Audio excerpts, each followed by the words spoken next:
Chers téléspectateurs, nous sommes heureux de vous retrouver pour cette nouvelle édition de CDD Info, le magazine d'information du contrat de désendettement et de développement, ce partenariat formidable entre la France et le Cameroun. Nous espérons que vous avez passé d'agréables vacances et que vous êtes chargés plein d'énergie pour affronter les défis quotidiens. Dans cette édition, nous vous invitons à faire le voyage de Douala pour découvrir le programme drainage pluvial financé en partie par le CDD et qui contribue sensiblement à réduire les dégâts causés par les inondations.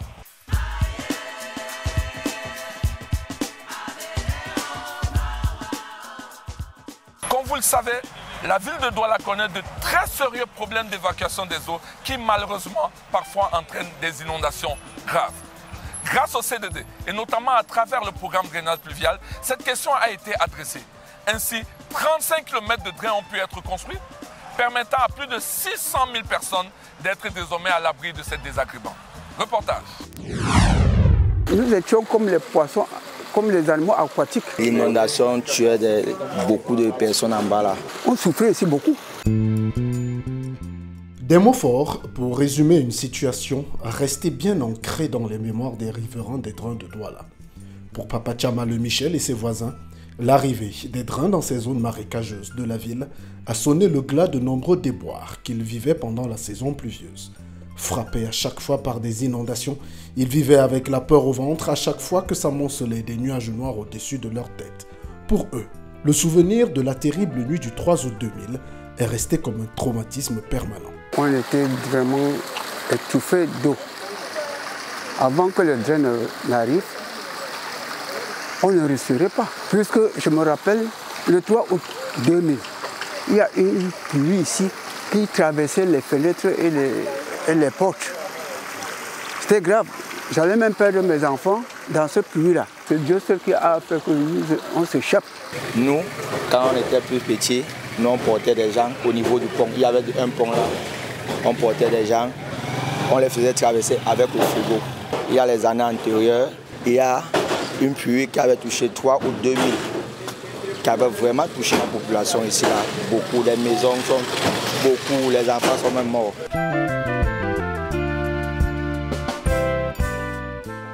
Considérée par de nombreux observateurs et spécialistes comme la plus grande crue observée, cette inondation de la nuit du 3 au 4 août 2000 avait entraîné la mort de 2 personnes dans les quartiers touchés. Désormais, pour les habitants de cette zone, les nuits sont plus paisibles et plus douces grâce à la construction des 35 km de drains par le programme Drainage pluvial de Douala. Le drain-ci nous a sauvés beaucoup. Et jusqu'à là, il y a une critique qui s'est passée. On a fait le drain, mais c'est bien. Ce n'était pas creusé en profondeur. Vous voyez, quand il pleut beaucoup, ça traverse le pont là. C'était tellement moche à l'époque. Aujourd'hui, vraiment, nous sommes à l'aise. On ne pouvait pas marcher. On prenait la moto peut-être le 7e jour, on a fait 200. Aujourd'hui, même 150 bâchements, 2 personnes. Bon, on a fait la route est tellement... On va droit au cœur, vraiment. Outre ces drains, les voies de desserte construites dans le cadre du programme ont permis à la fois de désenclaver certaines zones d'habitation et de ramener la vie autour des drains. La route nous a aidé au développement. Donc on a eu beaucoup de trucs qui se sont passés, les maisons qui ont beaucoup poussé. Beaucoup sont même revenus au quartier parce que l'inondation est finie. Beaucoup sont revenus au quartier récupérer leur terre. Les agressions aussi, parce qu'aujourd'hui, beaucoup d'agressions ont diminué par rapport à la route. Parce qu'avant, peut-être, avec la mauvaise route, quelqu'un pouvait te tordre le cou, il est dans le quartier, tu peux plus le voir. Aujourd'hui, si, vraiment, les choses ont évolué, quoi. Une évolution saluée par les riverains qui ne souhaitent qu'une chose en plus, voir de tels programmes se multiplier dans la ville de Douala. Le programme drainage pluvial, c'est bien sûr la construction des drains. À ce propos, 35 km de drains ont été aménagés à Douala, permettant ainsi à plus de 600 000 personnes d'être à l'abri des inondations. Mais le programme drainage pluvial, c'est également le développement des infrastructures de socialisation, dont les parcs à loisirs. Nous vous invitons à une visite guidée dans le parc à loisirs de Bonabéry, une pure merveille.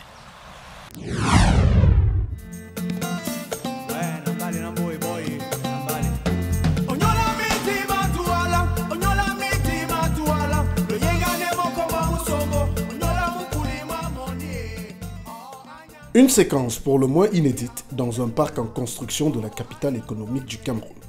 Comme revenus en enfance, des journalistes étrennent avec beaucoup de sourires des équipements de fitness et des équipements du parc pour enfants dans ce parc. Ça se passe comment? Un test grandeur nature pour le parcours de santé du Vouri à Bonasawa.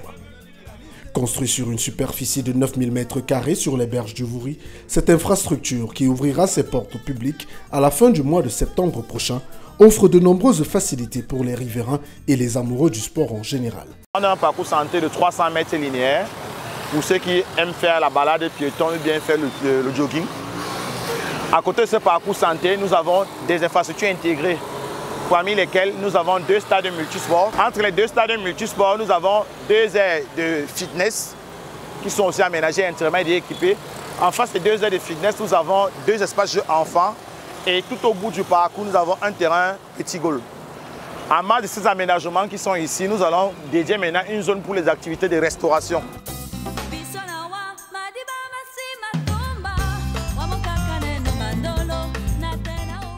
Une infrastructure présentée aux journalistes du pôle média du C2D au cours du voyage de presse organisé du 11 au 13 août dans la ville de Douala. Occasion pour les hommes de médias de se familiariser avec le programme Drainage pluvial de Douala avec un focus particulier sur les infrastructures de socialisation construites dans le cadre de ce programme.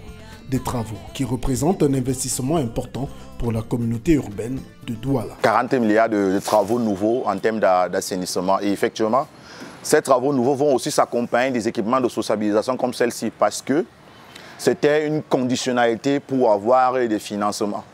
C'est-à-dire sortir, n'est-ce pas, de cette vision infrastructurelle qui parfois les populations ne perçoivent pas directement l'impact pour aussi créer des équipements d'accompagnement pour essayer de sociabiliser tout ce que nous faisons comme projet. Ça veut dire faire une dotation d'une part conséquente des financements que nous avons eu pour des équipements comme ceux-ci qui ont une portée plus sensible pour les populations des quartiers qui ont été touchés par les investissements.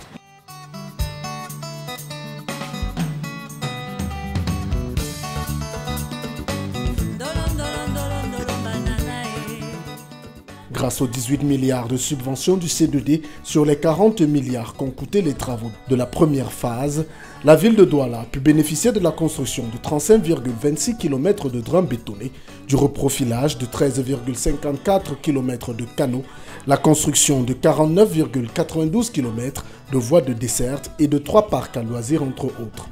Des travaux qui ont fortement contribué à limiter l'effet désastreux des inondations pendant la saison pluvieuse dans la capitale économique. Des réalisations qui, quoique bien accueillies dans l'ensemble, au vu de l'impact considérable sur les près de 600 000 habitants et riverains des drains touchés, ont connu parfois quelques remous. Quand nous avons réalisé ce dallo, les populations du Daïdon nous ont écrit pour demander de le fermer. Parce qu'en réalisant ça, il y a les 2 quartiers. Un quartier qui est, entre guillemets, qui a une criminalité un peu élevée et un quartier qui est un peu paisible. Donc le quartier qui avait la criminalité un peu élevée, c'est par ici qu'il passait pour aller créer des dégâts de l'autre côté. Et dans ce duo-là, on dit que ils ont écrit plusieurs fois, même puisque nous on ferme le dallo, qu'on est venu rendre le quartier pour eux en termes de criminalité et de vol.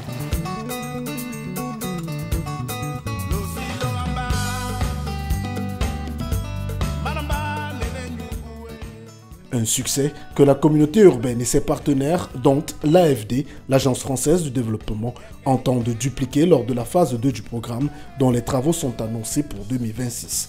Nous avons une seconde phase que nous allons démarrer en 2026 qui commencera par l'infrastructure principale qui sont les drains.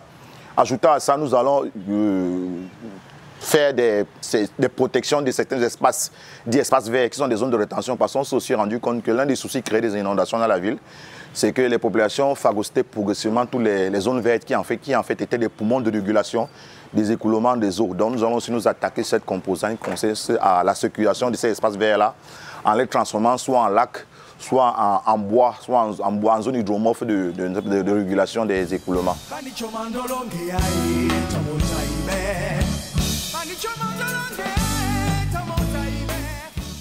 De la première à la dernière étape de cette descente sur le terrain, la trentaine de journalistes membres du pôle média du C2D a pu toucher du doigt à la fois les réalisations et leur impact direct et indirect sur les populations. Un succès de plus pour le C2D qui n'a de cesse, depuis bientôt 20 ans, de contribuer à l'amélioration des conditions de vie des populations. Chers téléspectateurs, nous sommes arrivés au terme de cette édition de C2D Info, le magazine d'information du contrat de désendettement et de développement, ce partenariat entre la France et le Cameroun. Dans cette édition, nous vous avons présenté le programme drainage pluvial, financé en partie par le C2D, grâce à qui 35 km de drains ont été construits dans la ville de Douala, impactant ainsi la vie de plus de 600 000 personnes. Dans cette édition, nous avons également découvert les infrastructures de socialisation, notamment les parcs à loisirs construits toujours dans le cadre du programme drainage pluvial. Vous avez eu le plaisir de visiter le parc à loisirs de Bounabéry, une pure merveille. Si vous le voulez bien, retrouvons-nous le mois prochain pour une autre édition de C2D Info. Mais en attendant, n'oubliez pas, gardez la pêche.